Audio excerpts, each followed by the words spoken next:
ایک شخص رسول اللہ صلی اللہ علیہ وسلم کی خدمت میں حاضر ہوا اور اس نے اپنے بوڑھے باپ کی شکایت کی، یا رسول اللہ صلی اللہ علیہ وسلم، میرا باپ مجھ سے پوچھتا نہیں اور میرا مال خرچ کر دیتا ہے۔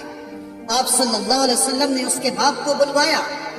جب اس کو پتا چلا کہ میرے بیٹے نے رسول اللہ صلی اللہ علیہ وسلم سے میری شکایت کی ہے تو وہ دل میں رنجیدہ ہوا اور انتہائی دکھی ہوا، اور اسی کیفیت میں رسول اللہ صلی اللہ علیہ وسلم کی بارگاہ میں حاضری کے لیے چل پڑا۔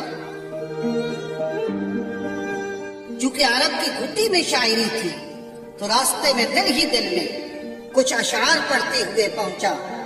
ادھر دربار رسالت مآب صلی اللہ علیہ وسلم میں پہنچنے سے پہلے سیدنا جبریل علیہ السلام آپ صلی اللہ علیہ وسلم کی خدمت میں حاضر ہوئے اور عرض کیا، یا رسول اللہ صلی اللہ علیہ وسلم، اللہ تعالیٰ نے فرمایا ہے کہ اس کا معاملہ بعد میں سنیے گا، پہلے اس سے وہ اشعار سنیں جو یہ دل میں کہتا ہوا آ رہا تھا۔ جب وہ حاضر ہوا تو آپ صلی اللہ علیہ وسلم نے فرمایا، تمہارا معاملہ بعد میں سنا جائے گا، پہلے وہ اشعار سناؤ جو تم دل میں کہتے ہوئے آ رہے تھے۔ وہ آخر صحابی رسول تھا، یہ سن کر رونے لگا کہ جو اشعار ابھی میری زبان سے ادا بھی نہیں ہوئے اور میرے اپنے کانوں نے بھی نہیں سنے، آپ صلی اللہ علیہ وسلم کے رب نے وہ بھی سن لیے اور آپ صلی اللہ علیہ وسلم کو بھی بتا دیا۔ آپ نے ارشاد فرمایا، وہ کیا اشعار تھے، ہمیں بھی سناؤ۔ اس صحابی نے اشعار پڑھنا شروع کیے جنہیں سن کر پتا چلتا ہے کہ وہ کس قدر جذباتی کیفیت اور دکھی دل کے ساتھ دل میں ادا کیے ہیں۔ ان اشعار کا اردو ترجمہ یہ ہے، اے میرے بیٹے، جس دن تو پیدا ہوا ہماری محنت کے دن اسی وقت سے شروع ہو گئے تھے۔ تم روتے تھے تو ہم سو نہیں سکتے تھے، تم کھاتے نہیں تھے تو ہم بھی کھا نہیں سکتے تھے، تم بیمار ہو جاتے تو تجھے اٹھا کر ہم مارے مارے پھرتے تھے، کبھی کسی طبیب کے پاس تو کبھی کسی طبیب کے پاس کہ تجھے کچھ ہو نہ جائے، کہیں تم مر نہ جاؤ، حالانکہ موت الگ چیز ہے اور بیماری اور چیز ہے۔ پھر تمہیں گرمی سے بچانے کے لیے میں دن رات کام کرتا رہا کہ میرے بیٹے کو ٹھنڈی چھاؤں مل جائے، تجھے سردی سے بچانے کے لیے میں نے بھاری بھرکم پتھر اٹھائے کہ میرے بیٹے کو ٹھنڈ نہ لگے۔ جو کچھ کمایا تیرے لیے کمایا، جو کچھ بچایا تیرے لیے بچایا، تیری جوانی کے خواب دیکھنے کے لیے میں نے نہ سردی کی پرواہ کی اور نہ گرمی کی، دن رات اتنی محنت کی کہ اب میری ہڈیاں کمزور ہو گئی ہیں اور تم کڑیل جوان بن گئے ہو۔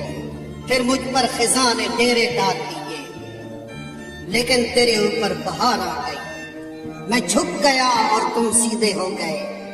اب میری خواہش اور امید پوری ہوئی کہ تم ہرے بھرے ہو گئے ہو۔ سوچا کہ اب زندگی کی آخری سانسیں تیری چھاؤں میں بیٹھ کے گزاروں گا، مگر یہ کیا ہوا کہ جوانی آتے ہی تیرے تیور بدل گئے، تیری آنکھیں ماتھے پہ چڑھ گئیں، تم اس لہجے میں بات کرتے ہو کہ میرا سینہ پھٹ جاتا ہے۔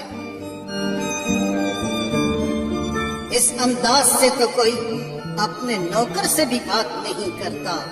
میں نے اپنی ساری امیدیں چھوڑ دی اور سمجھ گیا کہ میں تیرا باپ نہیں نوکر ہوں، نوکر کو بھی کوئی ایک وقت کی روٹی دے دیتا ہے، تم مجھے نوکر سمجھ کے ہی مجھے روٹی دے دیا کرو۔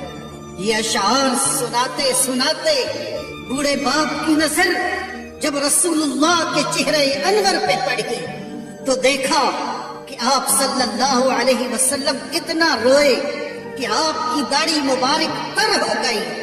آپ صلی اللہ علیہ وسلم جلال میں اٹھے، اس کے بیٹے کو سختی کے ساتھ فرمایا، انت ومالک لابیک، تم اور تمہارا سب کچھ تیرے باپ کا ہے۔